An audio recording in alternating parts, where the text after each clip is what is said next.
Terça-feira, 23 de julho de 2024. Saudação a todos os que acompanham este canal, A Verdade que Liberta. Que o nosso Senhor nos abençoe grandemente. O tema de hoje é o objetivo das parábolas. O verso para memorizar encontra-se em Marcos 4, 11 a 12 que diz: E Jesus disse aos que estavam junto dele com os 12.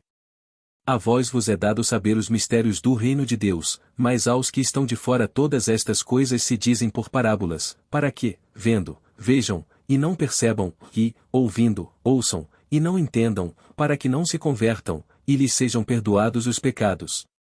O que Jesus quis dizer com este pronunciamento? Será que ele faz exceção de pessoas? Fazendo uma leitura superficial destes versículos, dá a impressão de que Jesus ensinava por meio de parábolas, para que os que estivessem fora de seu grupo não pudessem compreender. Mas essa perspectiva não se encaixa com as ações de Jesus no Evangelho. Em Marcos 3, 5, 6, Jesus se entristeceu com a dureza dos líderes. Em Marcos 3, 22 a 23, Jesus levou a sério o que os escribas disseram e explicou por que eles estavam errados. Em Marcos 12, 1 a 12, os líderes compreenderam que a parábola dos lavradores maus se referia a eles. Na verdade, ele estava dando uma advertência sobre o desfecho da conspiração deles contra Jesus e as terríveis consequências que isso teria. Se ele não se preocupasse com as pessoas de fora, não as advertiria.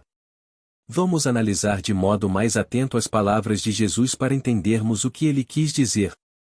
Ele estava parafraseando Isaías 6, 9, 10. O que ocorreu com Isaías? O que ele devia anunciar a Israel?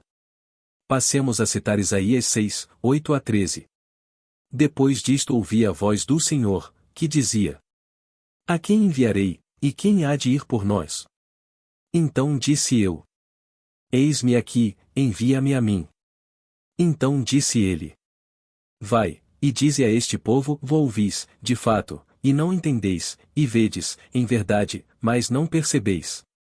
Engorda o coração deste povo, e faze-lhe pesados os ouvidos, e fecha-lhe os olhos, para que ele não veja com os seus olhos, e não ouça com os seus ouvidos, nem entenda com o seu coração, nem se converta e seja sarado. Então disse eu: Até quando, Senhor? E respondeu: Até que sejam desoladas as cidades e fiquem sem habitantes, e as casas sem moradores, e a terra seja de todo assolada. E o Senhor afaste dela os homens, e no meio da terra seja grande o desamparo. Porém ainda a 10ª parte ficará nela, e tornará a ser pastada, e como o carvalho, e como a azinheira, que depois de se desfolharem, ainda ficam firmes, assim a santa semente será a firmeza dela. Isaías teve uma visão de Deus e se viu esmagado pela glória do Senhor e por sua própria impureza. O Pai então o purificou e o encarregou de transmitir uma mensagem alarmante. Assim como em Marcos, esse texto parece estar fora de sintonia com grande parte de Isaías, com sua ênfase no conforto para o povo de Deus.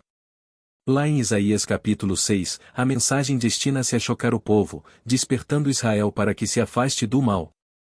A chave para compreender as palavras de Jesus é encontrada em Marcos 3, 35.